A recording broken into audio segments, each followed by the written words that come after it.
Good morning and welcome to the latest edition of the Esri National Security Webinar Series.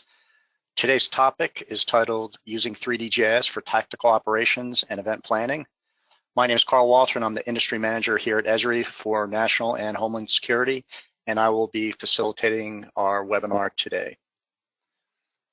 We are scheduled for a full 60 minutes, which may include time for a few questions. You'll be able to submit those questions through an online webinar tool at the end of the presentations. If we do not get to your questions, we'll respond directly to you folks through an email address that you provided at registration. You should have also seen two attached documents on GIS and 3D that you're welcome to download. If you're interested in more specific information on how to deploy and enable 3D within your Esri environment, there will be the option on the survey tool where you can specifically request us to send you some concept proposals and additional documentation.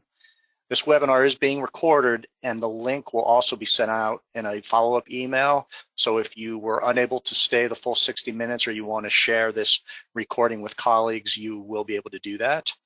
And our agenda today is very simple. I'm going to intro our team of presenters and we'll go through a series of workflows and examples of how 3D can support your operational requirements and how you can go about enabling 3D GIS at your agency. So this is our team today. Before I go through our introductions, I want to share a little bit about you folks, our audience. So there were almost 600 registrants and representing literally a global law enforcement across the planet. Local, state, federal, regional law enforcement agencies are all registered. We also have a strong presence from the U.S. military and even a few DoD type agencies from overseas. We've got a handful of software companies that have registered and actually a pretty impressive representation from the academic community also. So here's our team today. Our first presenter is going to be Madeline Shorin. She is a solution engineer on our geodesign team, and Madeline is going to provide a short overview of 3D GIS on the ArcGIS platform.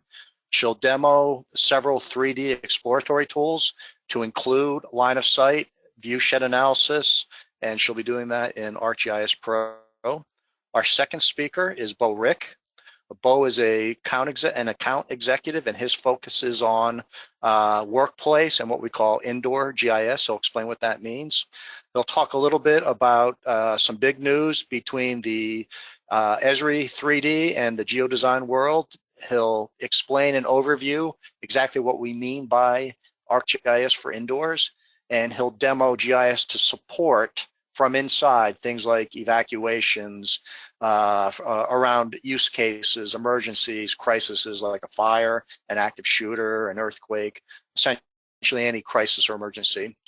We'll then go to our user community, and Aaron Kusterman, who is the Chief of Intelligence from the Illinois State Police, will provide his point of view as a police executive on the value of 3D GIS and also discuss a recent experience that they went through where they were required to deploy 3D GIS in a matter of days in response to a real and specific threat in Chicago.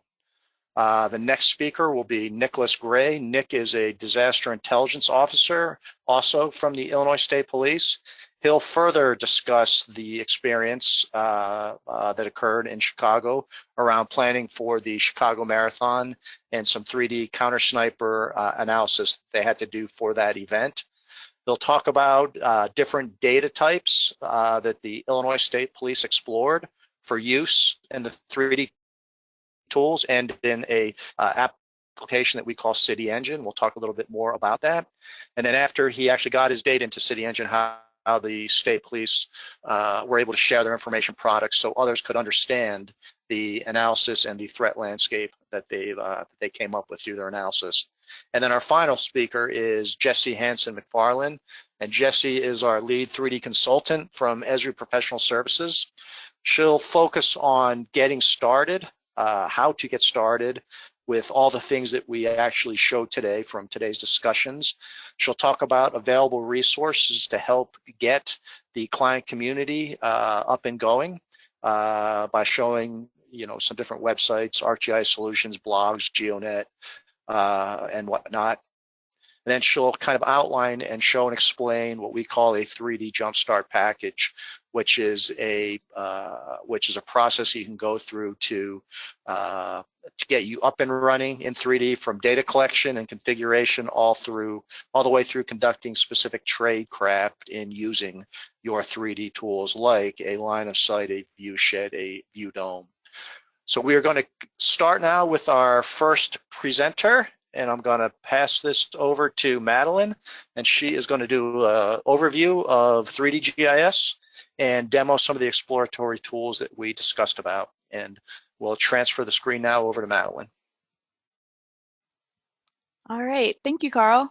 So as Carl said, my name is Madeline Shoren. I'm a solution engineer on the geodesign team at Esri. I work primarily with organizations at all different levels in getting up and running with 3D. So to kick things off, I just want to go over an overview of the technology itself. So in recent years, Esri has introduced 3D across the ArcGIS platform. And it's been introduced in the same way that 2D has been introduced. So it's a 3D GIS that can be used to collect and manage data in 3D. So whether you're using point clouds, 3D meshes, or 3D feature classes, all of these different types of 3D data can be used and reused across different clients. And in doing that, we can also create tailored experiences for different types of users. So some folks are only going to be using 3D in the web browser. Some people are only going to be using it in the desktop, or maybe a hybrid approach. But this truly allows you to customize your GIS interactions and utilize the full capability of 3D on the ArcGIS platform. And how we really see this type of capability being applied is first in the managing of the data itself. So being able to show the representation of indicators that may actually impact event plans or threat landscapes is a critical component of the event planning process.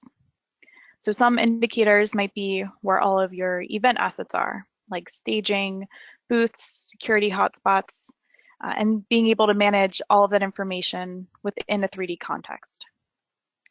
Once you have your data enabled in 3D, you can utilize it in several different ways. The first is for pre-event planning.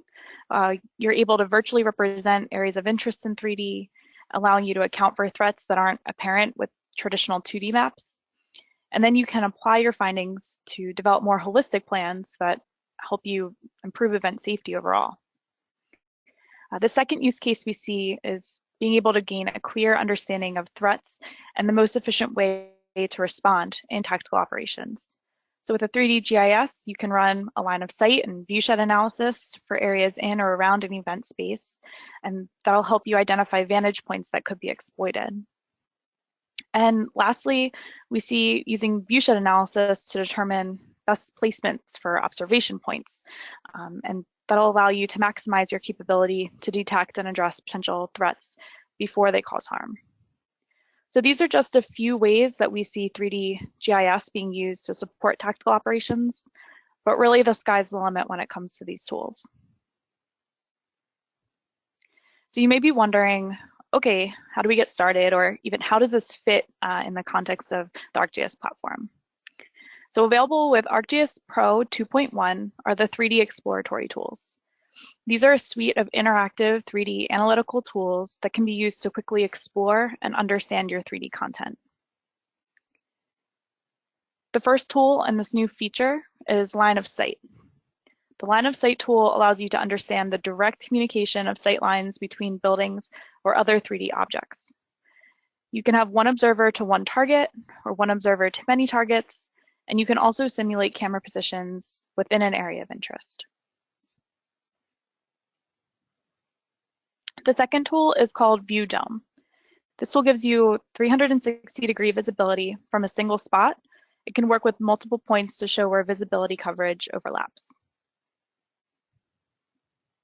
And lastly, the viewshed creation tool shows visibility from a camera-like observer to a specified target. So this allows you to identify visible and non-visible objects in a specified extent, and also allows you to simulate security camera placement or actual persons in the field. So enough of the slides. Let's actually move on to the demo part. So here we go. Here we are in Pro, and I've got Boston loaded in here, and all of the data that you're seeing here is actually scene service being streamed in from Portal. So let's just pretend that I've just opened up Pro, I've dropped my data in, and I want to start doing analysis immediately. All I have to do is go up to the Analysis tab, and you see all of your familiar geoprocessing tools. And then over here is the new 3D Exploratory Analysis pane. We can use the drop down, and we have a couple of different options for analysis. For this first section, we're going to focus in on line of sight. And just use the default tool, which would be line of sight. You can see that the pane, exploratory analysis pane, actually pops up here on the right with a set of parameters already configured for you. So without changing anything and just using the default, I'm going to drop 2 points into the scene. First is the observer, and the second will be the target. And with just 2 clicks, I was able to create my first line of sight. I can actually click on the points again to activate them and start to move them interactively in the scene. You can see that the little orange line right here is actually showing where it is in relation to the XY axis. And you can also see, or you can go in and manually edit and change these numbers down at the bottom and see how those are changing. So it's very interactive and it's very quick and easy to drop these points in. So let's get rid of that and actually move on to another configuration of the tool that I had prepared earlier. So here we're going to go with the 2,000-foot line of sight tool. This is, again, line of sight, and you can see over here that the parameters have changed in the exploratory analysis pane. So instead of we now have a 5-foot vertical offset that can represent maybe eye height of an observer. And we also have extended the maximum distance out to about 2,000 feet, whereas before it was about 600. One other thing to note is that we are able to play around with the interactive placement and the number of target points that we can drop into the scene. So here we can actually drop in multiple target points. Let's do that. We'll drop in our observer, and then we'll drop in a few of our targets. So 3 targets. And what you notice is some different colors going on. So we have the green, which represents exactly what the observer can see up to. And then the red is kind of where the line of sight is actually blocked. So you really get that interactive understanding of where exactly can my observer see and what's blocking his view and where is that being blocked. And again, just like you could with the single line of sight, you can go in and change the change the points and change where those lay in the scene to understand different line of sight. So this is just a really quick overview of the line of sight tool and kind of give you an introduction there. But now I want to move on to another portion of the scene and go through a real life workflow that you might come across yourself. So here I have a line that represents a route.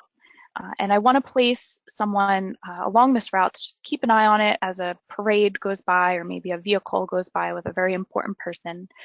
And I'm going to do some quick analysis with the line of sight tool to see how much coverage that person can get.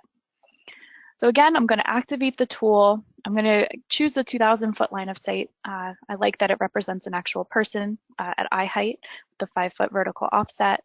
But instead of using the interactive placement tool or creation method, I'm actually going to do targets along a line as the creation method.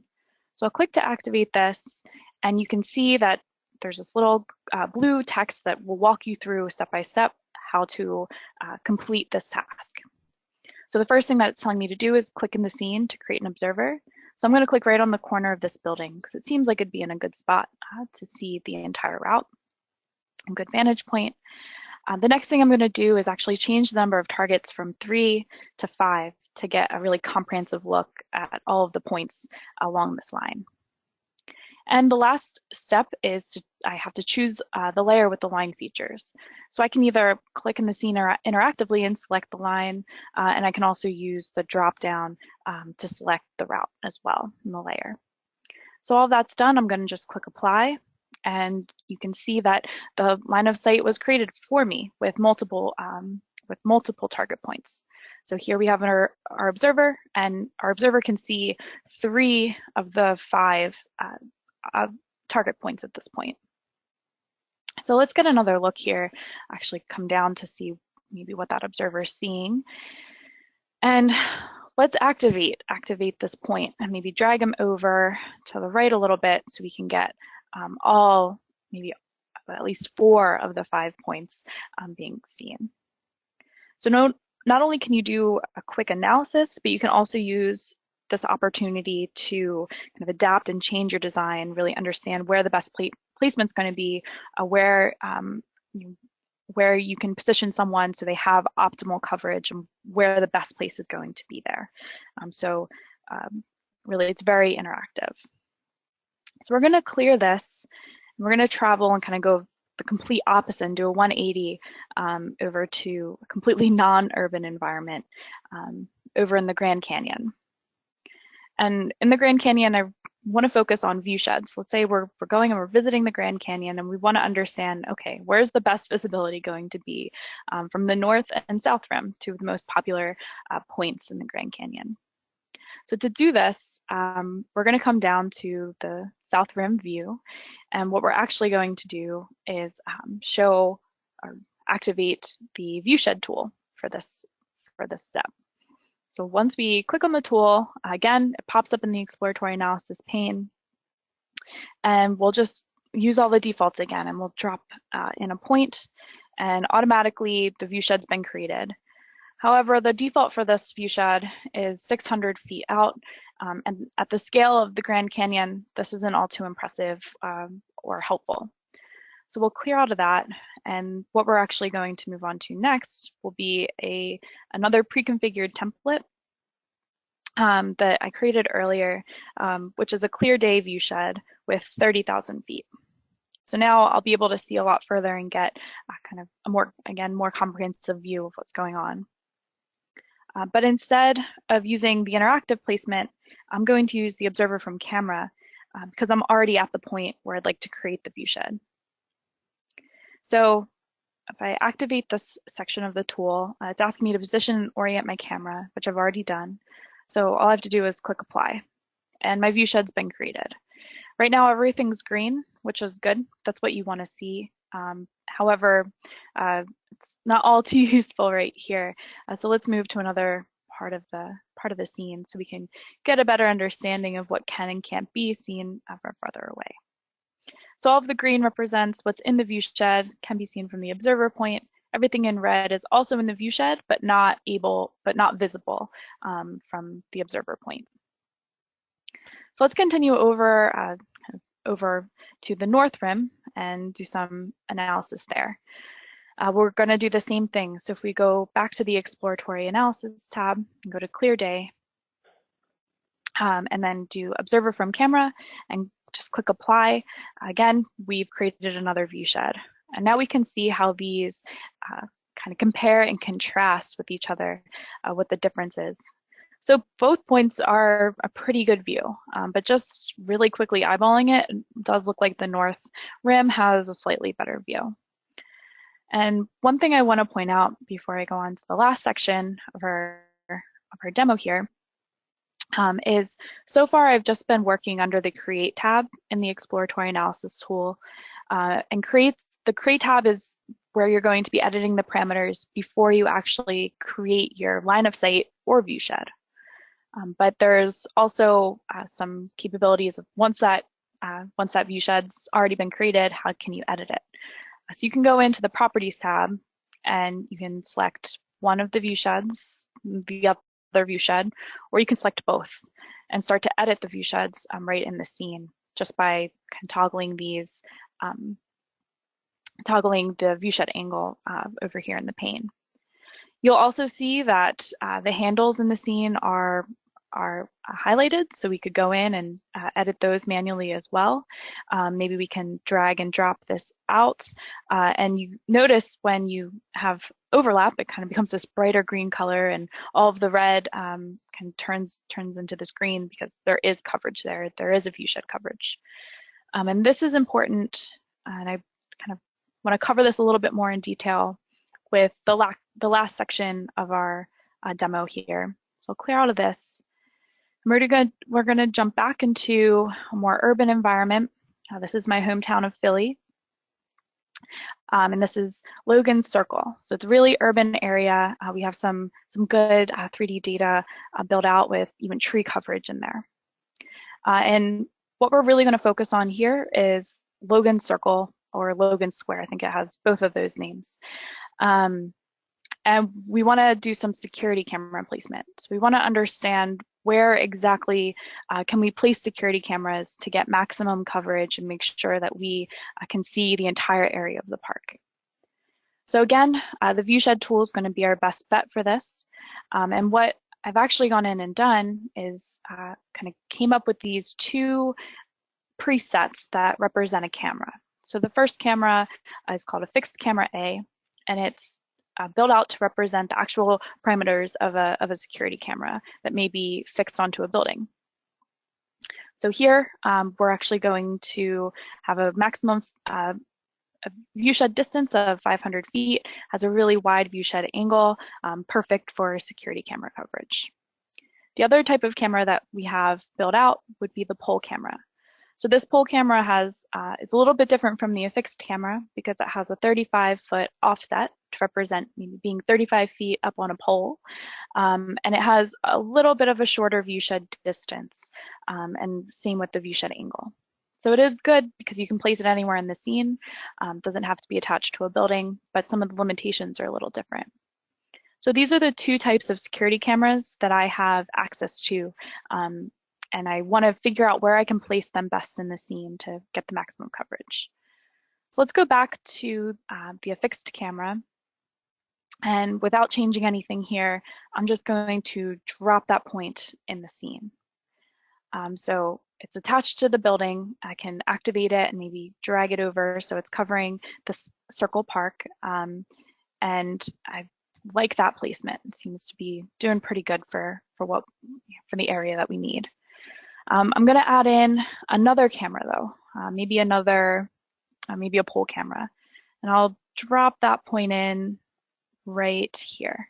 And that again, without changing any of the parameters over on the pane, I'm able to activate it, turn it around so it faces the actual park, and then maybe actually drag it out so we can see maybe where it would best fit and cover both and work with the other camera, the affixed camera.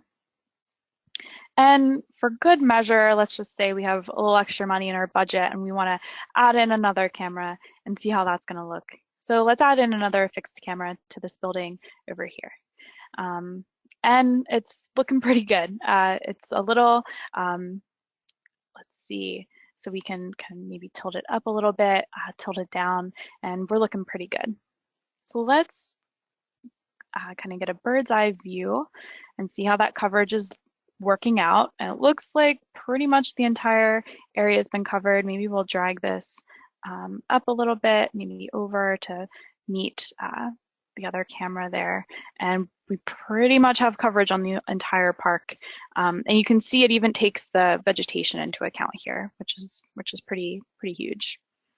So if we want to save this camera design, we can actually do that in just a couple of clicks. So if we go back to the exploratory analysis tab and just use the drop-down menu here, we can actually convert the points that we've dropped into the scene to represent cameras, convert those into features that we can then utilize in a couple of different ways. So just clicking convert to feature, I'm going to name this design 1, and we're going to click OK. And that's saving right now to my geodatabase or my default geodatabase as a point feature class. Once it's finished and all done, it pops up here over on the side. So it's now a point feature class. And let's clear the analysis and we can actually see them in the scene. You can see 1, 2, and 3. So one of the cool things about these is we can actually right click and open up the attribute table. And you'll notice that all of the same settings and all of the information that we set over here in the exploratory analysis pane is actually saved to each individual point. So that way we can go back and recreate exactly the point and where it lays in the scene. So I'm going to demonstrate that really quick as before we wrap up here. So let me go back to our side angle to get a better view there. And we'll go to exploratory analysis. And instead of kind of creating our again, doing the interactive placement, we're going to create our view sheds from a layer. So here we can pick our point layer. I've actually created another design just to see maybe what the best design is going to be. So this is a really great way for you to look at competing designs and really maximize your planning when it comes to the view shed. So we'll actually go with design 1. We'll see how that looks. We'll click apply, and just like that, your view sheds have been created from those points again. So here was design 1. And that's actually really good coverage and gives us a good idea of maybe how that compares to design 2 or design 3 or however many designs you'd like to create. And that's all I have. I'm going to hand it back over to Carl. All right, great, Madeline. That was really comprehensive. One question did come in during Madeline's presentation about what the application we were showing is. So everything Madeline just showed was in ArcGIS Pro to answer that show. So let's review just really quickly some of the things that Madeline went over because it was pretty extensive. So we did a line of sight tool in an urban environment to support maybe things like a sniper counter sniper scenario, or also how to protect a motorcade. Then we went into a non-urban environment. The Grand Canyon was our geography there, and she did a couple different view shed analysis. Another potential use case, I mean, think about doing something like that on the southwest border, where a border patrol agent could know immediately what is viewable or who is viewable, and maybe more important, what is not, and they could deploy resources quicker and faster and more in a more tactical and cheaper manner than searching an entire region. And then back to the Philadelphia example where she showed some pole cam scenarios trying to identify how to get maximum optimal coverage of a specific area of interest. And again, more important, where are my blind spots? So based on that analysis and from identifying the blind spots, we now can make decisions, informed decisions as to where we might want to staff our tactical resources, our field resources, because there's not camera coverage there. So that was a great review, Madeline, thank you. We're now gonna turn things over to Bo Rick. And Bo's gonna go, we were just doing some outdoor 3D. He's gonna now take us indoors and talk about ArcGIS indoors and demo several scenarios, emergency types of scenarios, such as evacuations in the event of things like an active shooter, a fire, or some other type of emergency. So over to you, Bo. Hey, thanks, Carl. So as the facilities and indoor GIS team, we focus on using GIS to design and operate the built environment purposefully for the people that are distributed across that space. And this includes operational pre-planning for the safety and security of those spaces, and then trying to mitigate the threat landscape of the building or buildings or venues through a combination of indoor and outdoor awareness. For this webinar, we're referring specifically to threats such as active shooters, bomb threats, fires, other planned or unplanned events, as Carl has kind of already run through the list of. With that in mind, I briefly want to touch on a big announcement from Autodesk University back in November, announcing the new collaboration between Esri and Autodesk. Autodesk is notorious for their building information models, and this is a huge deal in the 3D realm because this creates a feedback loop between the two technologies necessary for proper design and operational awareness. So BIM is kind of the standard for the design and construction project delivery, and GIS is sort of the standard for maintaining life cycle planning, asset management, and the sort of city, urban, or landscape information models that those BIM designs are going to transact against. So GIS is pretty essential to bring into the mix to enable customers to make the best use of their building information models. And this feedback loop that we're creating with this partnership will better inform designs and operations of safe and secure workplaces or venues in the future. Focusing on what we're doing to have an impact today, bringing it back to our Redlands campus, using ArcGIS Indoors. It's currently in beta. You can take best available data, 2D, paper maps, CAD, or building information models, as we've already highlighted, to build out a 3D model of your indoor environment. And this allows for the added dimension of analysis, as Madeline has sort of already displayed, while also enabling a better understanding of landscape or a threat landscape and a workplace venue or event center. Aside from using the 3D exploratory tools that Madeline has shown indoors, our ArcGIS Indoor product also allows us to discover assets across our space and then analyze relationships among them. So for instance, in this example, we can see the most effective route to get from point A to point B at our campus here in Redlands. And now I just kind of want to drop into a web application to take a moment to show how this works, talk about what could be possible in the event of such as an active shooter, bomb threat, or fire. And here you see a 3D model of our campus using some mock data. And just to first, explore where things are, you can kind of see, okay, here's the interior of our spaces. You can toggle between floors, and then, you can select these spaces to understand where people sit, or where they are at any given point in time, and then also find out contact information for them. So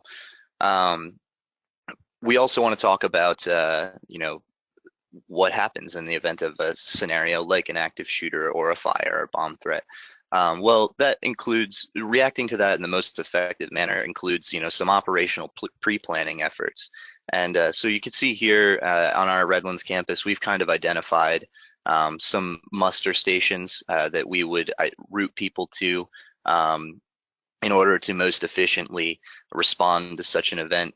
And so we want to see, okay, here's our evacuation locations. Say something's happening in this courtyard here. We want to get everybody on the north half of building M to their muster station away from the threat. So we can quickly look in here. We can see, okay, M3, and we have Verdi Crowley. We need to get her to her muster station. And this will identify the quickest route along the network to that muster station. And you can see if it wasn't an emergency, you can also toggle for if you need an elevator or something of that nature. But in the future, as we develop this product, we'll have a mobile application as well. You can see how it allows you to identify those spaces where people are in those spaces. And through our mobile application, we're hoping to allow for automating push notifications to people across a specific space or venue, alerting them of emergency situations, and then navigating them to safety as efficiently as possible. So if you're interested or want to provide feedback on the ArcGIS Indoors, please feel free to reach out to me. My email's here. And after that, I'm going to turn it over to Carl, and he's going to introduce our next guest. Back to you, Carl. All right, Bo, that was great. A great review for everybody on what we're calling ArcGIS Indoors. So we're going to shift gears a little bit from the Esri community to the user community, and we have the privilege of having Chief of Intelligence Aaron Kusterman here with us from the Illinois State Police. And Illinois and Chicago had a long tradition of using GIS for for all sorts of crime control strategies and special event management, which on the special event side generally are planned events that you can create your pre-operational plans. But shortly after the Las Vegas incident, we received a phone call from Aaron with an unplanned type of threat, and I'm going to let him go through that scenario and explain how Illinois, in just a matter of days, deployed a 3D capability. Aaron, over to you. Awesome. Thank you very much, Carl.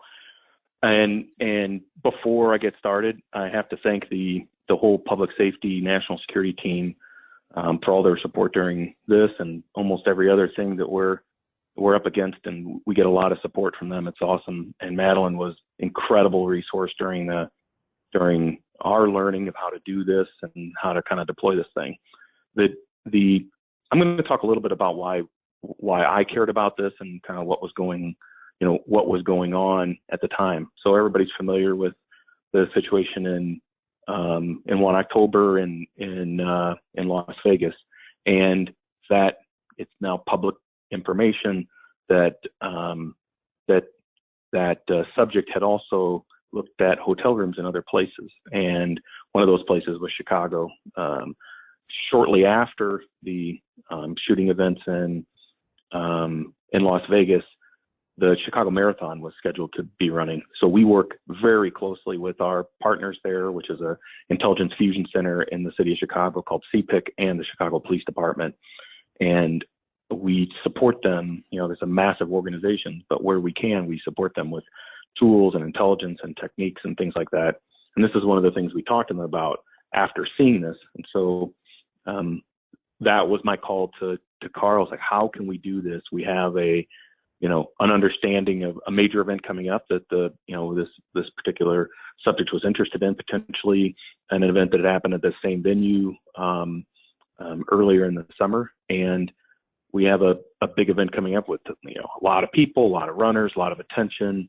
And how can we see in real time what the bad guy could see and what good guys can see, and the vantage points and all of that? And that was the challenge. And we had been really working hard on building better GIS tools for tactical use during major incidents over the last couple of years. And this was just another kind of iteration of that. So kind of what took place is, our expert, Nicholas Gray, who I'm going to kind of introduce in a second here, oversees our disaster intelligence program, which is taking the information from the intelligence fusion process and from our center and from around the country and figuring out how to get better tools to public safety. And one of those we are heavily involved in is the geospatial tool sets, and we use story maps and lots of other ways to kind of tell stories there.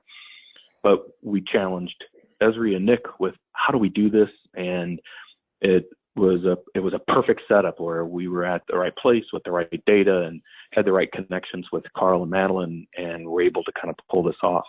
I'm going to introduce Nick, who's really the expert in this, and at least our expert, and to talk about how we did this and what we did with it, and how we used all three things that Madeline talked about: the line of sight, the view dome, and the viewshed, and how that could be useful. And then after Nick's done, I'll get a little bit into kind of what's next and what we're thinking about and talking about with our geospatial working group in Illinois, and how we can best do this.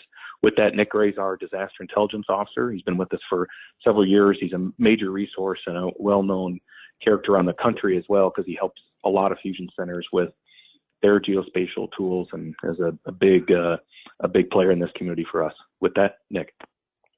Thanks, Chief. And I just kind of want to reiterate what Chief Gooserman said. Huge shout out and thanks to Esri for helping us out with this. We really had a short time frame to get this operational, and never using these 3D tools was kind of a daunting task, but they really helped us out, and we were able to create some useful products for our guys that were on site for the marathon. So really the first challenge in using 3D site tools that we encountered was figuring out how to get the 3D data and how to get it in a short amount of time. So I just so happened to be at a GIS conference when I got the call to start working on this. So I was able to talk with some of the GIS personnel from Lake and Cook counties in the Chicago area about getting some LiDAR data. And we worked with them and Harris Corporation that day to get a sample data set for Chicago. The data was Geiger mode, 20 points per square meter data for an area that contained the start and the finish line for the marathon. It was great detailed LiDAR data. The only problem was it required quite a bit of processing in order for us to create a 3D model that we could then bring into Esri's products. So due to the fact that we had very limited amount of time to get this operational, we kind of had to explore some other data options. So the second option we looked at to get 3D data into Esri software was OpenStreetMap data. If you're unfamiliar with OpenStreetMap, it's free open source data, has 3D buildings that could be imported quite easily into CityEngine. And there's even a tool in CityEngine that will grab an area of interest just using a map and import the elevation and the buildings into your project. So this made the data easy to get and to work with. Again, we kind of wanted some pretty good data, so this was great data, easy to get, but we were hoping to have more detailed polygons. So we had to look at a third option to get good 3D data. So the option that we ended up going with for this project was a sample data set for our area of interest from PLW ModelWorks. Thanks to the help of Esri, we were able to get access to this highly detailed and photorealistic 3D model and to bring it into CityEngine and ArcGIS Pro. So once we got the 3D model, we were able to bring it into CityEngine and start to run some of the view tools fairly easily. So Esri was able to provide us with some quick training on how to use some of these tools and helped us familiarize with the layout of the software. Just kind of on a side note, one thing that I found very helpful in navigating the 3D tools was actually having a 3D mouse instead of trying to use a traditional mouse or trackpad. That made moving around the scene a lot easier to have that sort of mouse. So looking at how we actually use the tools, we ran view domes from the start and the finish line of the marathon route in order to see where potential threats could be coming from. So this allowed us to see who would have a good visual of these important areas for the marathon. After running the tools, there's an option to export the current view as an image. So looking in a few different directions from the starting and finish line, I was able to just export some images and then send that to our command staff and other analysts working in the command post for the marathon. Here's the same image just with the buildings labeled. So you can see how you would have to be on a certain floor of the Chicago Athletic Association Hotel, for example, to be able to have a good view of the starting line. Oh, and it looks like the PowerPoint went down for a second here. Let me get that back up.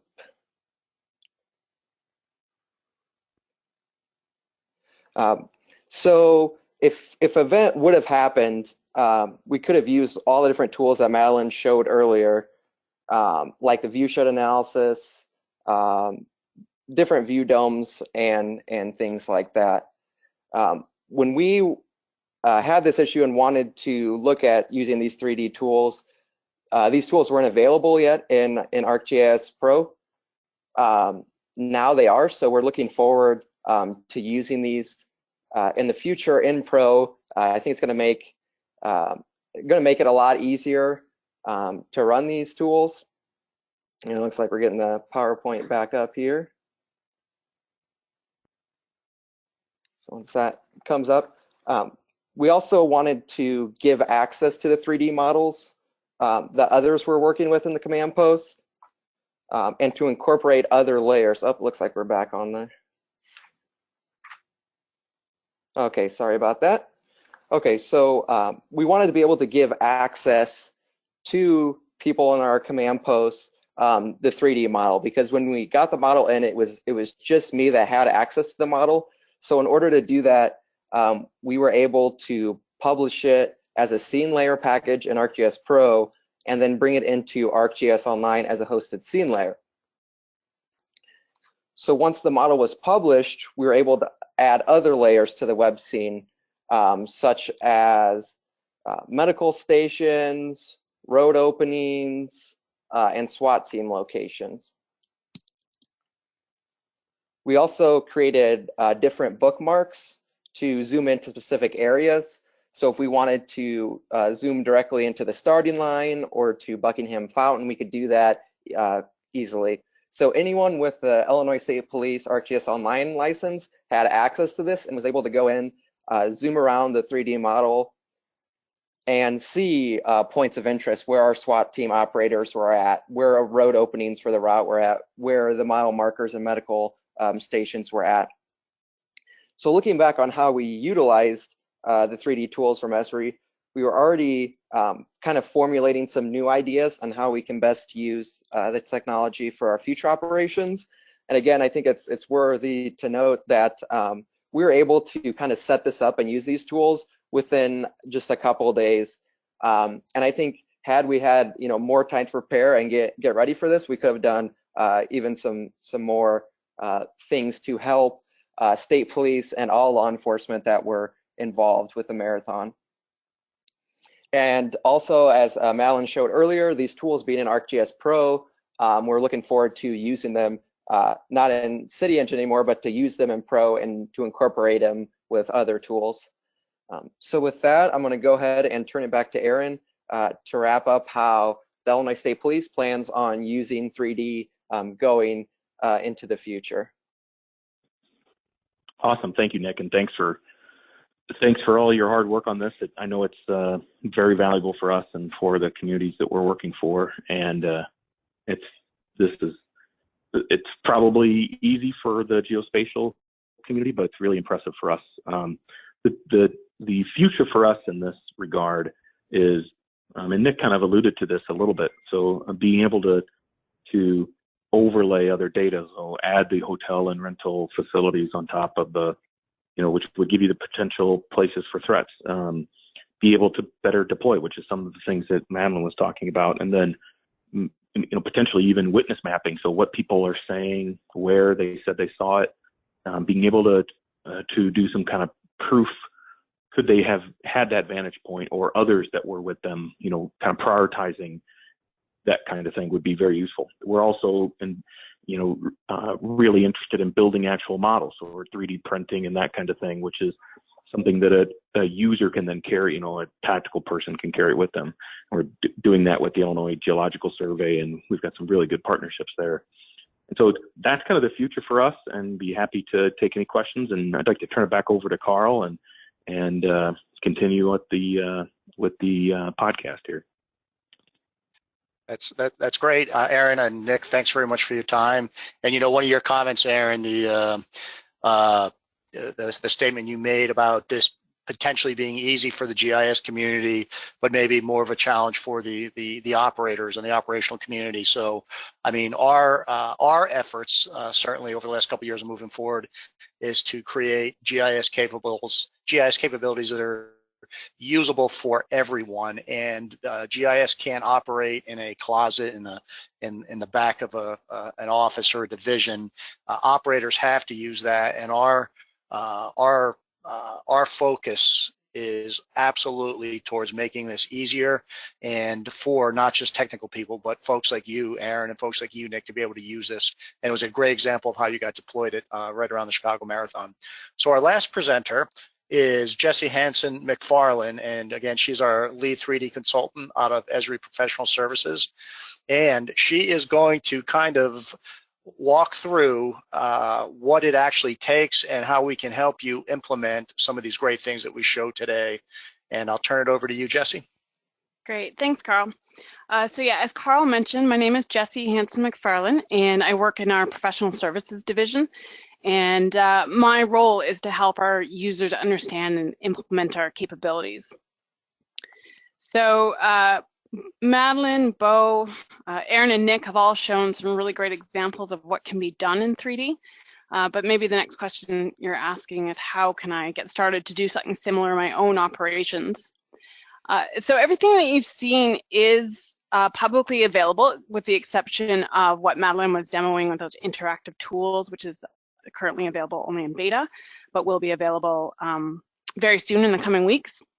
Everything else is publicly available. There's no custom coding or development that was involved. So if you prefer a more do-it-yourself approach, you could certainly go look at the help documentation. There's lots of free training resources for Pro and online and portal. There's also solutions which are pre-configured workflows to do some of this analysis for visibility and creating 3D data, as well as blogs in the GeoNet community if you have any questions or want additional information. In many cases, though, we find users want or need some additional help to get started. Even if you are familiar with our traditional software, you might not be familiar with working in 3D or working with ArcGIS Pro. And you are still looking at the nuances related to 3D as a technical challenge that you need help getting started with. So with that in mind, we have developed what we're calling a 3D Jumpstart, and it's designed to get users up and running in 3D GIS. As part of the Jumpstart, we dive into specific techniques and considerations needed for working in 3D, and that's both in a desktop and web or portal environment. And it differs from a standard training class in that we're working with your data in your environment. And we do this so that you can learn the specific requirements and nuances associated with your data and in your situations. So the Jumpstart is actually comprised of 3 different activities, and I'll go into all of these in a little bit more detail. But first, at a high level, the first activity is geared toward building the initial 3D foundation. So by this I mean helping you creating or acquiring necessary 3D data, and then how do you bring that all together in a scene like what Nick was showing you. And then the second activity is an on-site workshop where we introduce your team to the software and capabilities. And lastly, the third activity provides ongoing support as your team moves forward with their 3D goals. More specifically, the first activity focuses on how to get from potentially 0D, maybe you have no data to start with, so how to go from 0D to 3D. As Nick mentioned in his presentation, when they got started, they had no 3D data, and their first step was to identify and acquire what they needed for their use case. So in this activity, we can review what source data options are available to you, including potentially using existing 2D GIS data and how you can turn that into 3D features, or how you can bring more. And Nick showed a great example of this, of how they combined their 3D data and 2D data so they could provide basically a common operating picture to the different stakeholders. And in the screenshots here, I'm just showing how you can use the same data once you've acquired that and brought it together. You can use it and style it in different ways depending on what kind of information you want to share.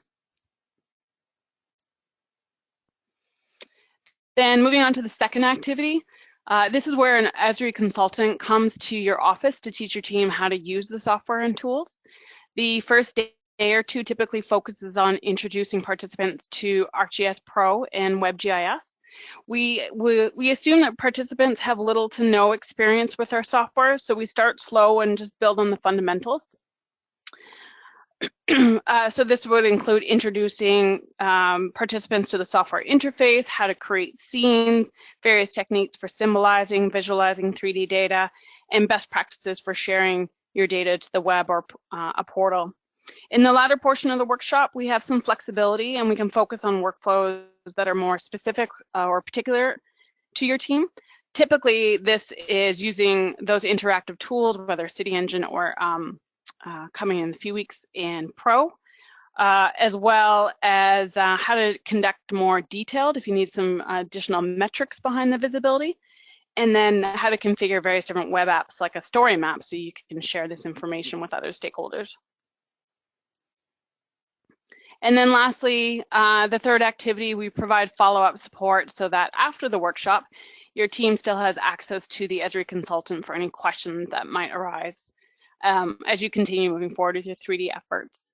In many cases, this support ranges just from getting on the phone with you to answer any additional questions about data or software that has come up, maybe providing updates as new functionality comes available, or even supplementing your team when you're supporting planning or supporting a special event. 3D is a new territory for a lot of folks, and how to get started is still a challenge that many are struggling with. So our goal of this Jumpstart is to help you get over that initial hurdle and then essentially teach you how to fish so that you have the skills and knowledge that you need moving forward.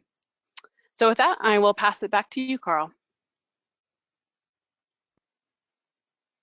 All right, that was great, Jesse. If you can proceed to the next slide. And we just wanted to share with the audience a little bit about resources and some upcoming webinars. Don't feel the need to write all these URLs down. We're going to add all this information on a follow-up email. There is also, when the webinar shuts down, there will be a series of survey questions. And if you could answer those, that would be great. Help us make these webinars better. But there is also a special offer at the end of the survey. If you're interested, please take a look at that, and that will get you some free access to some 3D consulting from Esri. We have a couple questions, and I think we've got about 3 minutes before we get to the top of the hour. And so from our audience, I'm going to do some of this from memory. The question came in about being able to kind of reverse engineer the analysis. So we showed you examples from, let's say, an elevated spotter down to the ground floor area of interest, and from the ground floor area of interest up to a spotter location in an elevated scenario or in a high rise. So you can do the analysis both ways. I hope that kind of answers the question. Again, we will follow up to all these questions through subsequent emails. I think we have time for one or two more. I think this first one will probably go to Jesse. The question is, have you deployed these packages, these 3D packages, and could you talk a little bit about the process and the success or challenges? Sure. Yeah, actually, we just finished an engagement with Miami-Dade County in Florida. The Jumpstart was actually part of a larger project where we were helping them create 3D models for their all 600,000 buildings across the county. But in October, we went on site for the 3D workshop, and many of the participants had little, almost no experience with ArcGIS Pro. And by the end of the 3 days, they were able to use both Pro and ArcGIS Online in this case to create and share their own 3D city scenes and conduct different types of analysis. The driver behind that project was for some ongoing transportation planning efforts that they have. However, now that they have that 3D foundation in place, they're really well positioned for other use cases such as public safety. Okay, that's great. Next question probably goes to Chief Custerman or Nick Gray. What was your 3D capability prior to the Chicago Marathon? I think you answered some of it, but go ahead and take another crack at it. Nick, it's all you. Oh, all right, yeah. So really, as you kind of mentioned, we really had no really experience with 3D. Prior to this, we kind of went from 0 to fully operational in 4 or 5 days, dedicating some time to it with the help of Esri. But beforehand, we had no, any models or buildings that we had worked with. We had kind of started to play a little bit with LiDAR, but we were nowhere close to being operational with it. All right, Nick, thank you. That's great. And I think we have time for one final question. And the question is, what's the difference between City Engine and ArcGIS Pro? So we showed you kind of back and forth a little bit of each. And I think maybe if we toss this question over to Madeline and just talk a little bit about where City Engine was and how it's transforming into the capabilities in Pro. Yeah, definitely. So back when we first got approached by Nick and Aaron, the tools, the visibility tools that we were showing today were only available in City Engine. So their use case, I mean, just getting them up and running in City Engine was kind of the primary or the best way to go in that scenario. City Engine's really good for like high level of detailed build outs of kind of smaller areas of interest.